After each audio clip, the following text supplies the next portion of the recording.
నేను పనిచేస్తే ఈడు నవ్వాలి, నువ్వు డిగ్రేడ్ అవ్వాలి, ఈ ఇంటెన్షన్ చిన్న చూపు కావాలని అనుకుంటాడు. మరి నేను పిచ్చి, మరి నేను కూడా వేస్తా కదా, నేను గట్టిగానే పంచులు వేస్తాను కదా.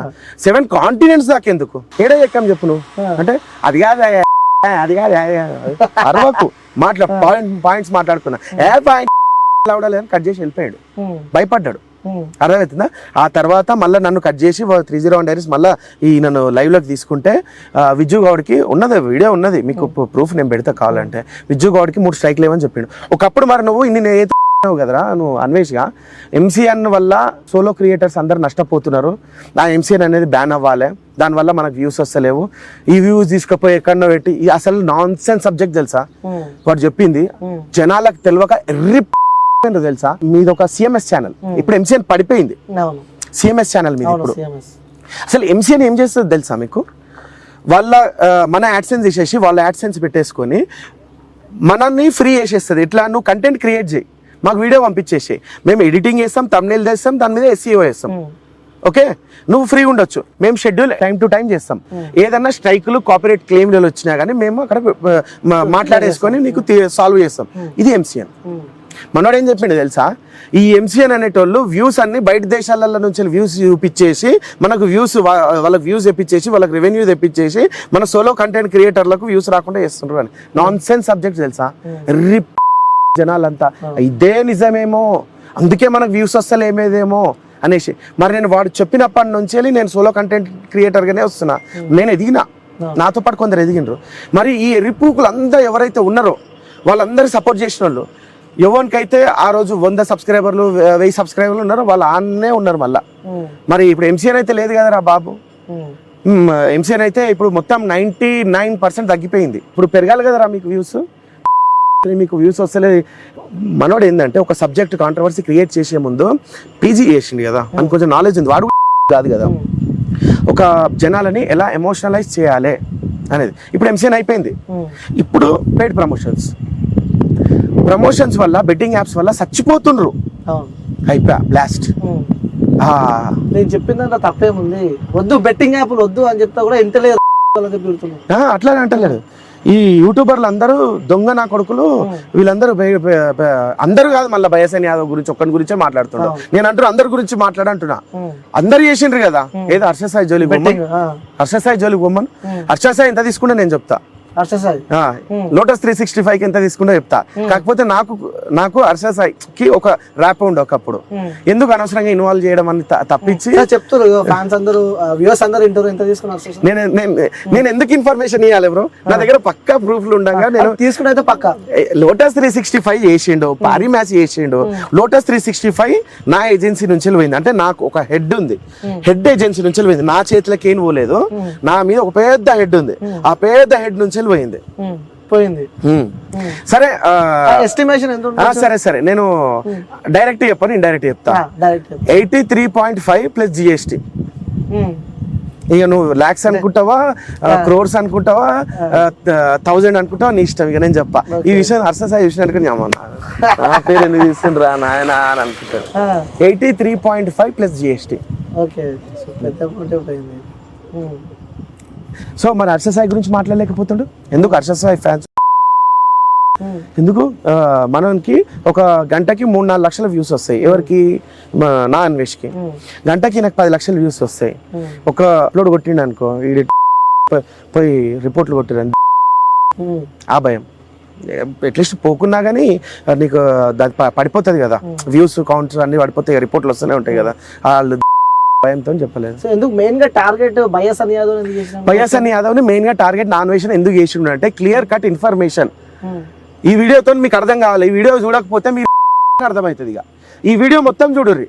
ఎందుకు అనేసి అంటే బయసన్ యాదవ్ అనే వ్యక్తి మోటో బ్లాగర్, నెత్తి మీద 2-3 కిలోల అంటే 1.5 కిలో ఉంటుంది హెల్మెట్, గోప్రో, మైక్, అవి ఇవి, లౌడా, లస్సీ, ఇక్కడ ఇంకోటి సన ఉంటుంది, ఇంటర్కామ్ అన్నిటికీ వెయిట్ ఉంటుంది. ఇవి ఒక 3 కిలోలు అయితే మొత్తం కలిపితే, నెత్తి మీద 3 కిలోలు, కింద 7-8 కిలోలు ఉంటుంది సూట్. అది 7-8 కిలోలు వేసుకొని ఆ సూట్ వేసుకుంటే నీకు ఉచ్చగా ఇట్లా నీళ్ళు గారిపోతుంటాయి, ఇట్లా వాటర్ వస్తూనే చెమటలు గారుతూనే ఉంటాయి అన్నమాట. మళ్ళా బైక్ మీద తిరగడం సోకి మనకి ఆయనకున్న క్యాడర్ అది. సో ఈ క్యాడర్లో ఈయనకు ఈ మోటో వ్లాగింగ్లో నేను కూడా ప్రపంచం తిరుగుతా, ప్రపంచ యాత్రికుడు అని చెప్పలేదు, నేను ఇన్ని దేశాలు తిరుగుతా అని చెప్పి కొన్ని దేశాలు తిరిగిండు.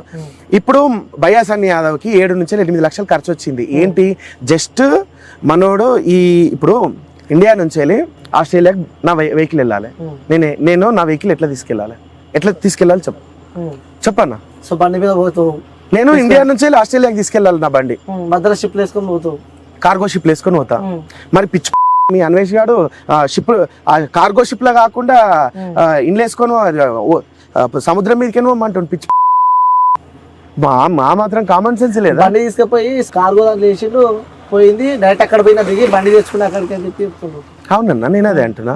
ఇప్పుడు నువ్వు ఇండియా నుంచి వెళ్ళి ఆస్ట్రేలియాలో రైడ్ చేయాలనుకుంటావు, నీ బండిని కార్గోలో వేసి పంపిస్తావు, కార్గోతో పాటు పొమ్మంటుండీడు. కార్గో షిప్ లా మనుషుల్ని అలో చేస్తారా? అడగండి రా, గాడిదెళ్ళారా, గుడ్డిగా నమ్మకండి. వాడి మీద 12 కేసులు ఉన్నాయి, వాడు ఇండియాకి రాడు. నేను చెప్పేది ప్రతి ఒక్కటి కూడా సత్యము. వాడు ఎన్ని కేసులు వేసినా నేను భరిస్తాను, అర్థమవుతుందా? వానికి కేసు కాదు కదా, ఇండియాకి కూడా రాడు. కార్గో షిప్ లో మనిషిని వెళ్ళమంటాడు, గాడిదెళ్ళారా?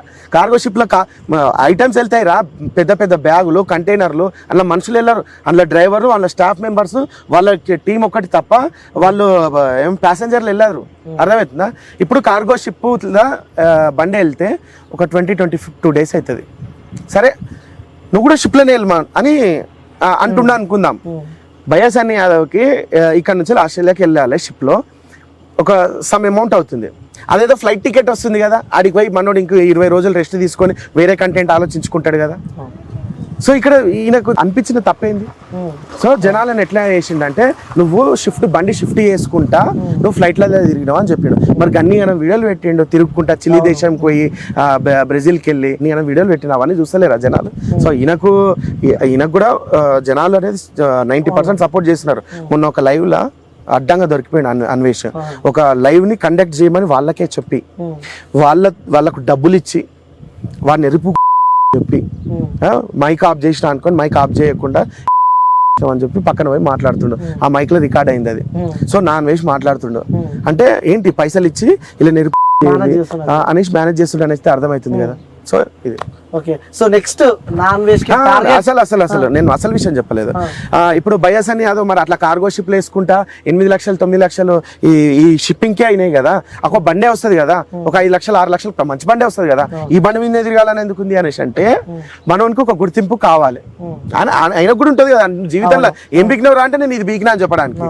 అమెరికా దాకా ఇండియన్ బండి, తెలంగాణ బండి అమెరికాలో తిరిగింది, అది గుర్తింపా కాదా? ఆ గుర్తింపు కోసం చేసిండు.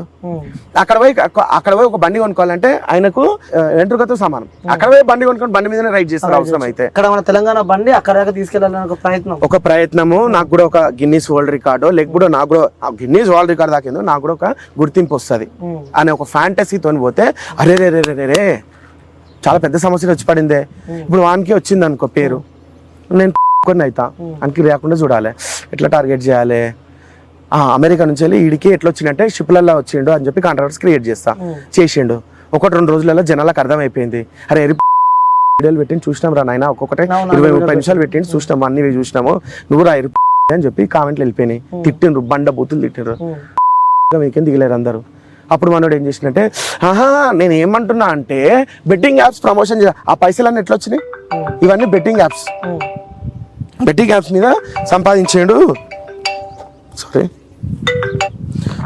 మీద సంపాదించాడు. అందుకే నా బాధ అంతా భయ్యా సన్నీ యాదవ్ బెట్టింగ్ యాప్స్ మీద సంపాదించిండు కాబట్టి జనాలు అందరూ చచ్చిపోతుండ్రు అన్న. ఈ రోజులలో ఇంటికి ఒక యూట్యూబర్ ఉన్నాడు, ఇంటికి ఒక ఇన్ఫ్లుయెన్సర్ ఉన్నాడు, యూట్యూబే కాకుండా ఇన్స్టాగ్రామ్ లో కూడా ప్రమోషన్ చేస్తుండ్రు. ఆ ప్రమోషన్ల వల్ల జనాలు అందరూ చచ్చిపోతుండ్రు అనేసి అంటే అది